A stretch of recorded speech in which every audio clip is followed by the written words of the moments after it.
Hello friends, welcome to குறிஞ்சி கதம்பம். நாம் இன்றைக்கி பீட்ரூட் பரோட்டா எப்படி பண்ணுறதுன்னு பார்க்கலாம். நிறையா மெத்தட்ஸில் பண்ணலாம். இது ஒரு மெத்தட். தோல் நீக்கி பொடியாக நறுக்கிய பீட்ரூட் 1 கப் அளவு, பொடியாக நறுக்கிய பெரிய வெங்காயம் 1/4 கப், 5 பல் பூண்டு தோல் நீக்கி பொடியாக நறுக்கிக்கோங்க. 1/2 இன்ச் அளவு இஞ்சி தோல் நீக்கி பொடியாக நறுக்கிக்கோங்க. 1 டீஸ்பூன் அளவு உப்பு, 1 டீஸ்பூன் அளவு தனி மிளகாய்த்தூள். இது எல்லாத்தையும் மிக்ஸி ஜாரில் சேர்த்து நல்லா ஃபைன் பேஸ்ட்டாக அரைச்சிக்கோங்க. தண்ணீர் சேர்க்க தேவையில்லை. பீட்ரூட்லேயும் வெங்காயத்தில் இருக்க தண்ணியே போதுமானது. தேவைப்பட்டால் கொஞ்சமாக தண்ணி சேர்த்துக்கோங்க. இது கூட ஒரு 1/2 கப் அளவு தண்ணி சேர்த்து டைல்யூட் பண்ணிக்கலாம். கூட 2 கப் அளவு கோதுமை மாவு இதுக்கு கரெக்டாக இருக்கும். ஒருவேளை ரொம்ப கெட்டியாக இருக்குது அப்படின்னு ஃபீல் பண்ணிங்கன்னா லைட்டாக தண்ணி தெளிச்சுக்கோங்க.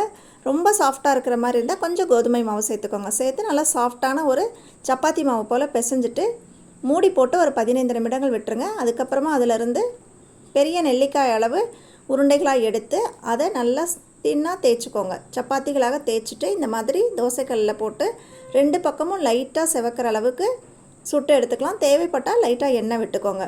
சூப்பரான பீட்ரூட் பரோட்டா தயாராகிடுச்சு. இதுக்கு சைட் டிஷ்ஷுன்னு பார்த்தீங்கன்னா தேங்காய் சட்னி, தக்காளி தொக்கு அல்லது ஊறுகாய் எல்லாமே நல்லாயிருக்கும். ரைத்தா கூட நல்லாயிருக்கும். பீட்ரூட் சாப்பிடாதவங்களுக்கு இந்த மாதிரி நீங்கள் பண்ணி கொடுக்கும்போது பீட்ரூட் உள்ளே போகும். நிறையா பரோட்டா ரெசிபி இதுக்கு முன்னாடி போட்டிருக்கோம். லிங்க் டிஸ்கிரிப்ஷனில் கொடுக்குறேன், செக் பண்ணி பாருங்கள். தேங்க்யூ. வாழ்க வளமுடன், நலமுடன்.